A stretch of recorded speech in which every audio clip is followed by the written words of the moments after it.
Before we get into this video, I need to say that mental illness isn't really a thing to kind of laugh at, but there are many stories. Being somebody that actually works at a hospital and deals with these types of individuals on a regular basis, I find that these stories can be very interesting, and even if these do seem a little bit too hard to believe, I can actually tell you from first-hand experience that a lot of this stuff actually does happen. The stories that I'm going to talk about today are more of the extreme side rather than the norm side. So there is a list of a few stories here, very short stories that I want to actually go through, documented happenings that have happened within mental institutions or places of that nature. So I hope that you all like the video. Let's get right into these short stories. The first one I'm going to talk about is about a lady by the name of Jane, and Jane, of course, is most likely going to be a fake name to protect the identity of the individual. Now, the story starts out with these people talking about them having a young lady in their custody that has issues out the wazoo, just so many different issues that she's dealing with. Now, Jane herself, on the first night in the facility, the staff performs bed checks around the facility, usually every hour on the hour, or even more frequently than that. And what happened to this individual was, on one of those checks, a staff member found Jane in a puddle of blood. Now, it turns out that Jane has been slicing the skin around her shin with her fingernails, because there are not a lot of things that you can bring into some sort of mental institution. So the sharpest thing that most likely she could have found was her fingernail. And after she sliced her shin all the way around, she ended up degloving her leg. And if you don't know what degloving is, I really don't recommend Googling it, but essentially it is pulling the skin off of your body. Now, Jane had a ritual where she would perform every night before she goes to bed.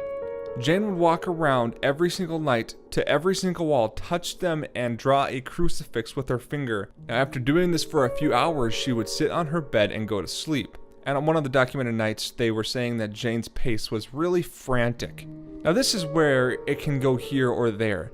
The story kind of turns here. The frantic night where Jane's pattern of writing crucifixes on the wall with her fingers, she began to get a little bit more frantic, and night shift staff actually had to end up going to her room due to the loud noises coming from it. When they stood in Jane's doorway and asked her, "What's going on, Jane?" she actually responded, "What makes you think that you're talking to Jane?" Technically, this is written down as a documentation.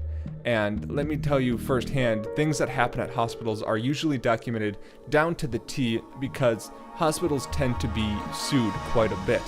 So personally, I believe that these things actually occurred due to the actual natures of hospitals having to document these things down to the T as much as they can remember.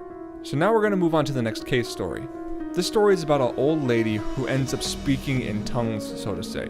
The story starts out with the old lady talking to her family for roughly 6 hours, and towards the end of that 6 hours, towards 9 to 10 p.m., the family decided that she really didn't need to have the heart monitor on, most likely because it was kind of causing them a feeling of not being at home. You know, with all of these devices on an individual, kind of makes them feel like they're in a hospital, and a lot of people don't really like that feeling. So they transferred her to a different unit.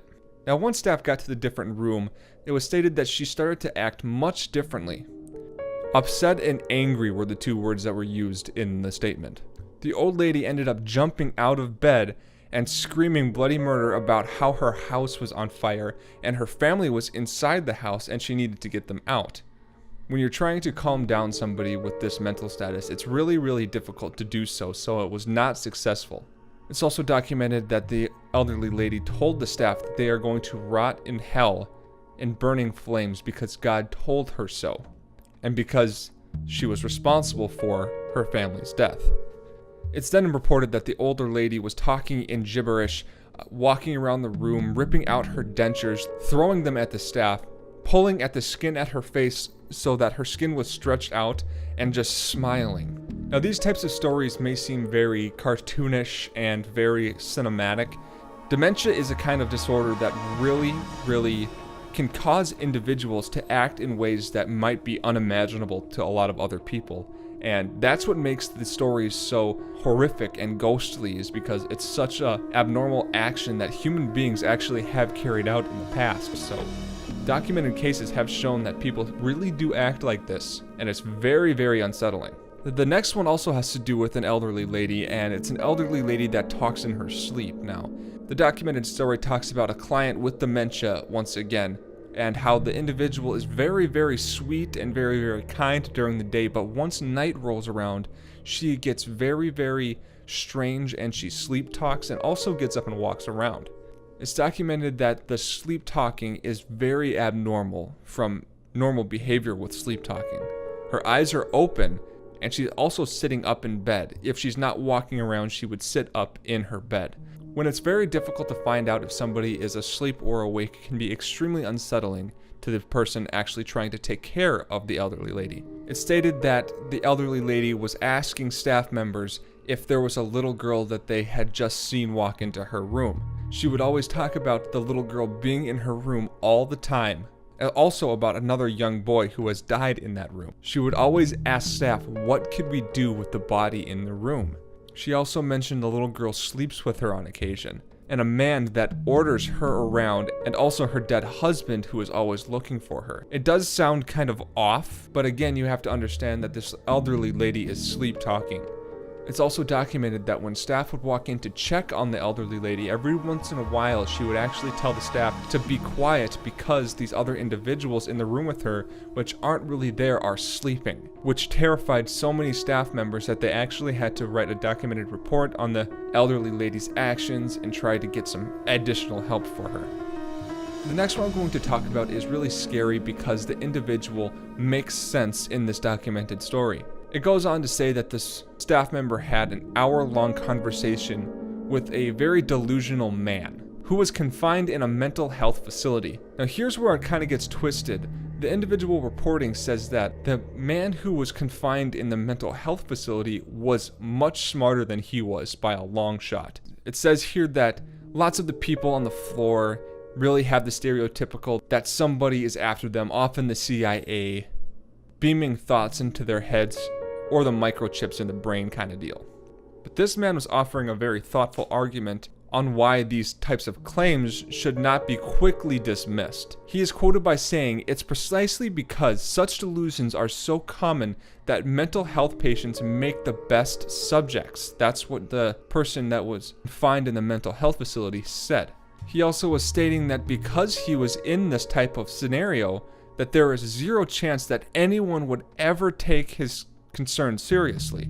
How else would you test and improve such technology? Again, this is what he's saying to the staff member. It's also written that he stated, "You can see that I'm not irrational.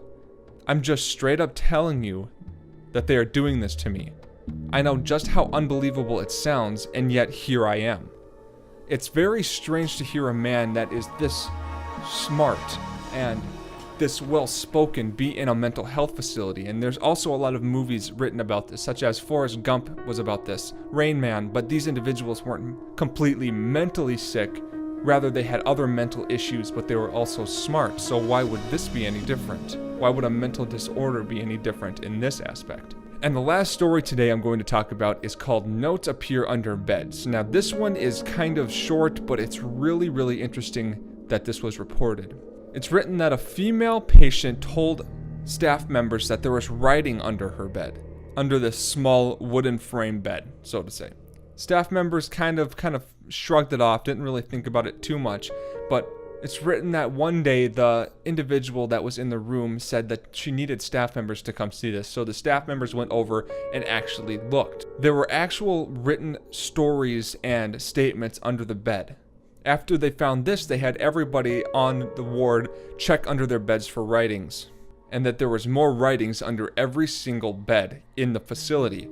Now the writings were stories of patients who had stayed there before, ways that they were planning on killing themselves, or what nurses were good and what nurses were bad. Again, this one isn't as sinister as a lot of the other ones, but it's still extremely creepy to think that these individuals were capable of writing this underneath their beds, keeping it there for such a long time, and staff not really knowing that it was there. It's also really creepy that they would write who the good nurses, who the bad nurses were. That is one of the ones that kind of stuck out to me as the creepiest part of this entire story. So I hope that you all liked the video today. Leave a like, leave a subscription. I hope that you all stick around the channel for future videos coming out. I hope that you all have an awesome day. I will see you guys later.